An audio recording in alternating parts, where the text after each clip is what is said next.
सदगुरु महाराज।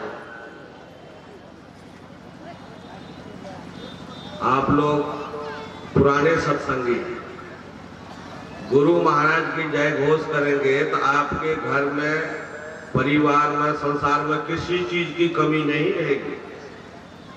एक बार गुरु महाराज की जय घोष करें, बोलिए प्रेम से श्री सदगुरु महाराज की, श्री सदगुरु महाराज की। मंगल मूर्ति सदगुरु मिलवे सर्वाधार, मंगलमय मंगल करना विनवा बारंबार। धन्य धन्य सदगुरु सुखदाम,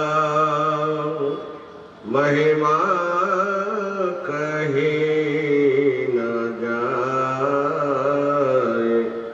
जो कुछ कहो तुम्हारी कृपा, मोते कछु न बसाए। प्रातः आसवाणी अनंत श्री विभूषित सदगुरु महाराज के युगल चरणों में कोटि सा नमन। पूज्यपाद गुरु सेवी स्वामी भगीरथ जी महाराज के चरणों में अनेकानेक प्रणाम। मंचा से मुद मंगलमय साधु समाज, सत्संग प्रेमी महानुभाव, माताओं तथा बहनों,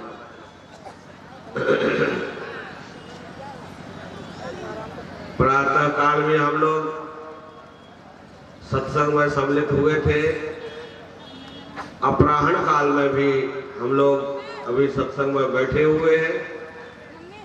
ग्रंथ पाठ हम लोगों ने श्रवण किया।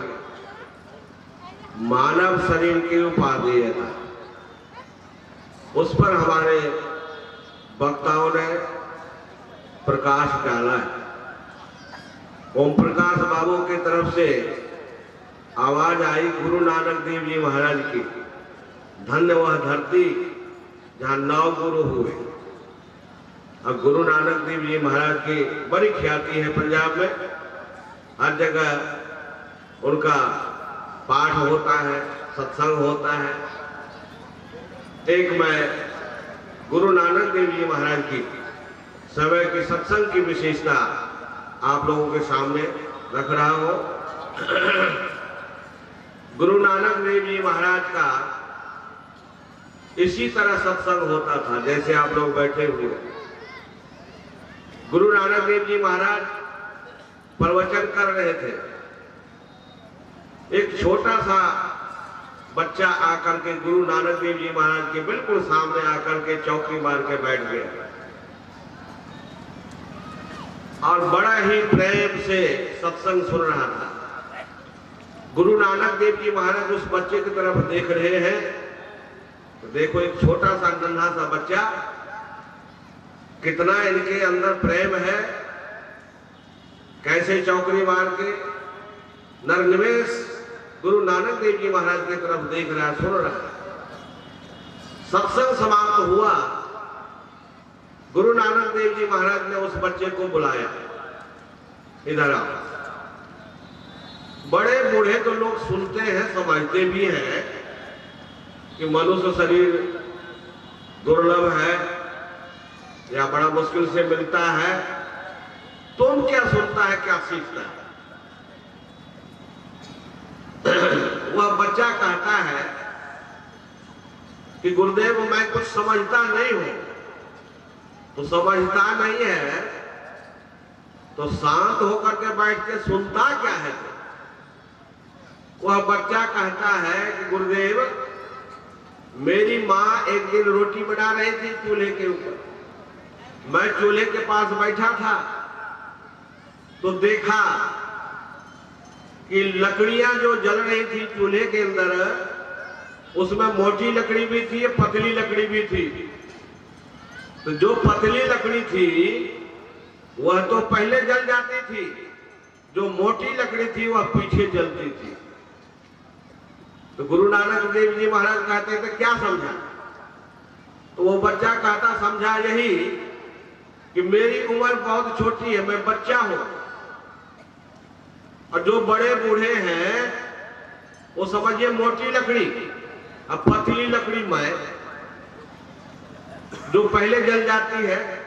तो गुरुदेव मेरे मन में आया कि मैं पहले संसार से चला जाऊंगा कि बूढ़े जाएंगे संसार से, इसी बात को समझता।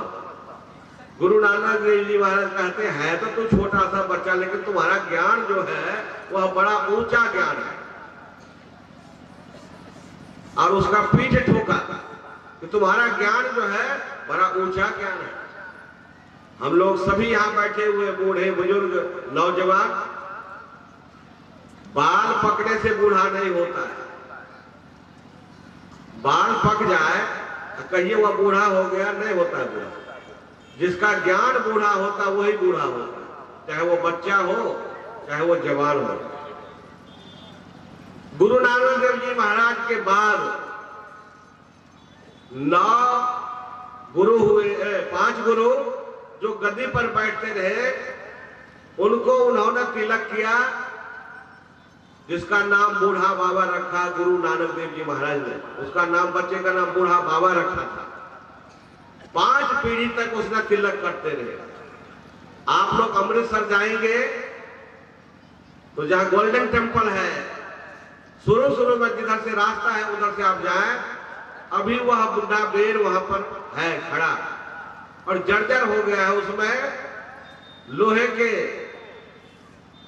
सोंगर लगा के रखे हुए, हाँ, चारों तरफ से सोंगर लगा हुआ है, खड़ा है वो बूढ़ा बेर। वहां पर बैठ के कथा करते थे। मतलब कि हम लोग जो यहां संसार में है, कब जाएंगे यहां से नहीं पता। न बालक न जौवने न वृद्धि कछु बंद, वह अवसर नहीं जानिए जब आए पड़े जब फंद। जब तक मन में ठोकर नहीं लगती है भजन नहीं होता। भजन होता है मन में वैराग जब होता है तब होता है भजन। और जब तक मन में वैराग नहीं होता है तब तक भजन नहीं होता है।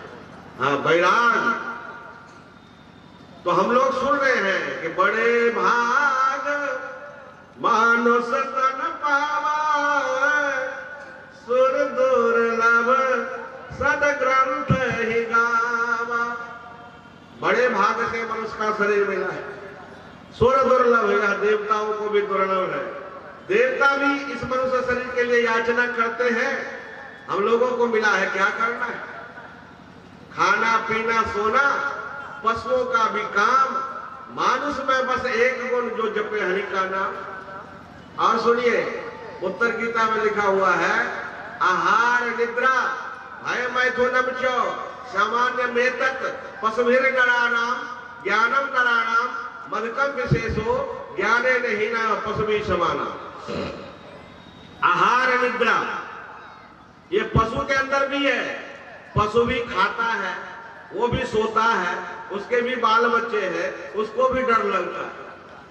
हम मनुष्य हम भी खाते हैं, सोते हैं, हमारे पास भी बाल बच्चे हैं, डर भी लगता है। अब देखिए हमारे मंत्री जी आए हैं तो इसके बॉडीगार्ड 4-5 बंदूक लेके खड़े। मंत्री जी को भी डर है कि कोई मार नहीं दे, मरने से सब डरता है।